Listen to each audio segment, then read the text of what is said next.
এই মুহূর্তে সবচাইতে বড় খবর দর্শক বন্ধুদেরকে জানিয়ে রাখি, বুথ ফেরত জনমত সমীক্ষা। মহারাষ্ট্রের বিধানসভার মোট আসন সংখ্যা 288। যদি আমরা ম্যাজিক ফিগারে দেখি তাহলেও 145টি আসন পেতে হবে। বিজেপি সঙ্গে ইন্ডিয়া জোটের একেবারে টক্করে লড়াই। যদি আলাদাভাবে তুলনামূলকভাবে যদি আমরা দেখি, বিজেপি, সিপিআইএমএল, এনসিপি, শরদ পাওয়ারের দল কিন্তু বা অন্যান্য রাজনৈতিক দল, কোন দল কটি আসন পেতে পারে, কি বলছে বুথ ফেরত সমীক্ষা। সম্ভবত এই সমীক্ষা হুবহু অনেক সময় মিলে যেতে পারে বলে এমনটাই রাজনৈতিক মহলের একটা ধারণা। তবে 23শে নভেম্বর যেহেতু ভোটের ফলাফল, আর এই 23শে নভেম্বর ভোটের ফলাফলের যে আপডেট, সেই সমীকরণটি আপনাদের সঙ্গে আমরা প্রতিবেদনটি তুলে ধরেছি। বাস্তবে কোন দল কটি আসন পেতে পারে আপনাদেরকে এক নজরে সম্ভবত দেখাতে চলেছি। প্রথমে চলে আসবো বিজেপির জোট। এনডিএ পেতে পারে সরাসরি 134টি আসন সম্ভবত।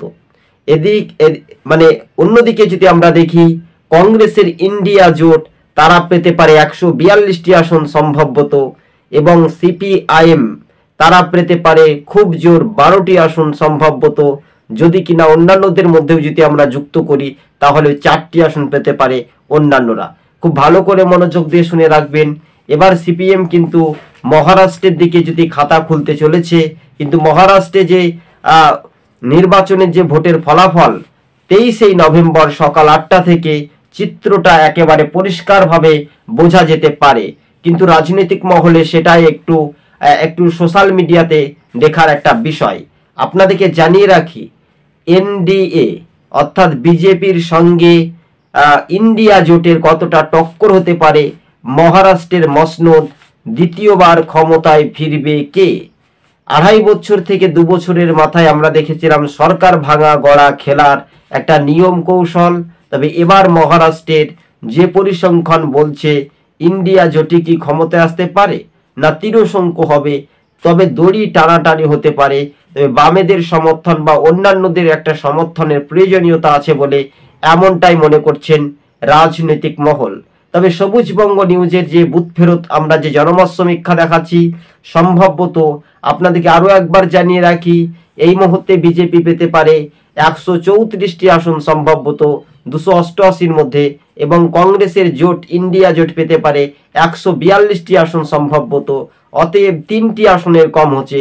যদি বামেরা 12টি আসন পায় বা অন্যান্যরা 4টি আসন পায়, তাহলে অন্যান্যরাও যদি বিজেপিকে সমর্থন করে তবু কিন্তু ম্যাজিক ফিগারে ধারে কাছে পৌঁছাতে পারছে না। তবে ম্যাজিক ফিগারে ধারে কাছে পৌঁছানোর দায়িত্বশীল কি ইন্ডিয়া জোট না এনডিএ, এটাই ভাগ্য নির্ধারণ হবে। 23শে নভেম্বর সকাল 8টা থেকে চিত্রটা পরিষ্কারভাবে বোঝা যাবে। তবে দর্শক বন্ধুগণ, আপনারা সরাসরি আপনাদেরকে জানিয়ে রাখি, কিন্তু নির্বাচনীয় ভোট প্রচারের ইস্যু বা ইস্তেহার প্রকাশ কতটা উজ্জীবিত হবে মহারাষ্ট্রের দিকে। মহারাষ্ট্রে 288টি বিধানসভার সদস্যর আসন মানে সদস্য সংখ্যা, বিধানসভার আসন সংখ্যা, কিন্তু ম্যাজিক ফিগারে ধারে কাছে কি পৌঁছাতে পারবে কোন রাজনৈতিক দল, না শেষ পর্যন্ত তিরসংখ্য হবে, এটাই শুধু একটা সময়ের অপেক্ষা বলে মনে করানো হচ্ছে। সবুজবঙ্গ নিউজ প্রথম থেকে শেষ পর্যন্ত দেখবেন। চ্যানেলটি ভালো লাগলে সাবস্ক্রাইব করে এবং শেয়ার করে দেবেন। দর্শক বন্ধুগণ, আজকে ছিল আমাদের এই পর্যন্ত। আমাদের যে প্রতিবেদন, যে বুথ ফেরত সমীক্ষা এবং 2 রাজ্যের যে ফলাফলের নিরিখে তার আগে গুরুত্বপূর্ণ হচ্ছে মহারাষ্ট্র।